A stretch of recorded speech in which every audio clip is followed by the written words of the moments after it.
Well, that took some doing, but I got it on. That's big. I don't even know if this little homemade sawmill can do this, but I guess we're gonna find out. Get it set up. Edit some of this. Ooh, look at that snake right there.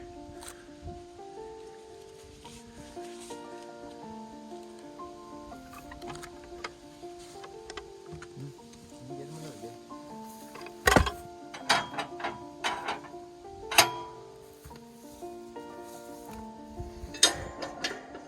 Set up. Tighten up the blade.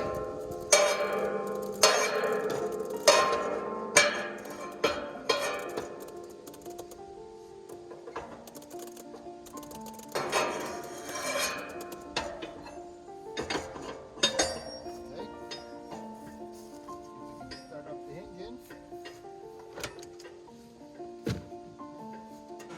Yes. Choke. Key on. I did have a battery at one point.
have to do is, I think, take this out so I can get the width to cut this big log. It might be a bit shaky, but whatever, we'll see.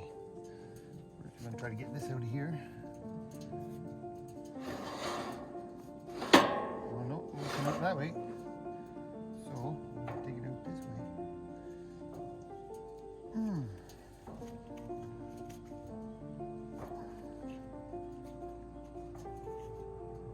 Oh, that's tight.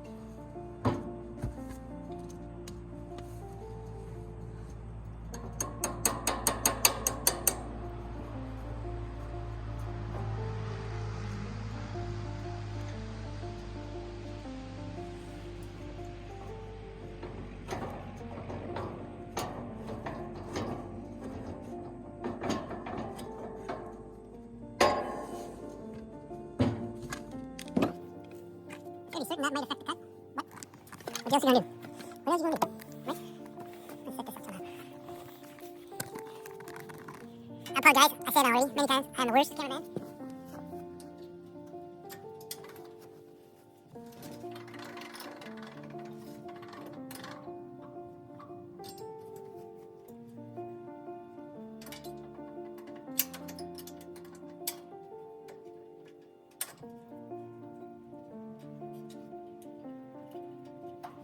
Like these, stop still. Stop still. Dip them down sometimes.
Here, it's my roller.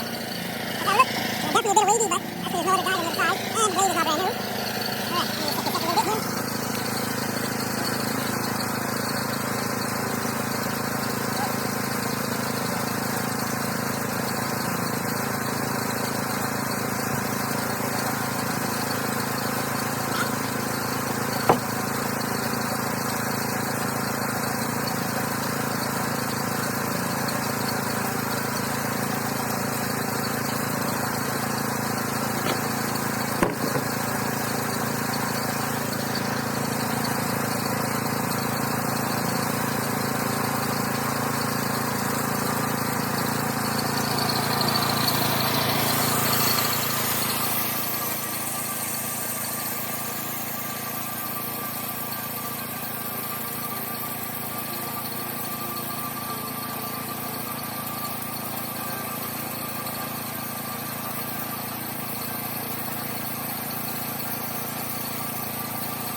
seems pretty good. It's gonna be like a little countertop in a little area I'm working in, so I think it'll be okay. It's about like 14 inches, so pretty thick. That's a melt now. The belly of the beast. I'll put it back here.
Oh, that's loud.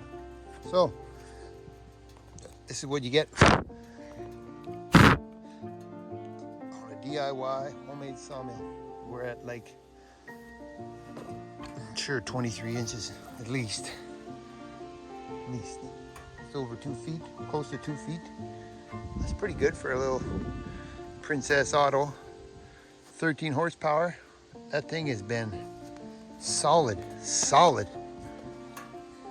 Princess Auto Power Fist. I bought this motor I don't know how many years ago when I built this, and got that pulley, and that's about it. I'm telling you, that motor, yes, it's a no name, but Princess Auto, my hat's off to that motor. I'm telling you, it's a gem. I got a smaller one on my old wood splitter I built too, and it's never gave up. That's about all for now. I'll finish cutting up the rest, and I'll show you what I'm going to do with it when I'm done.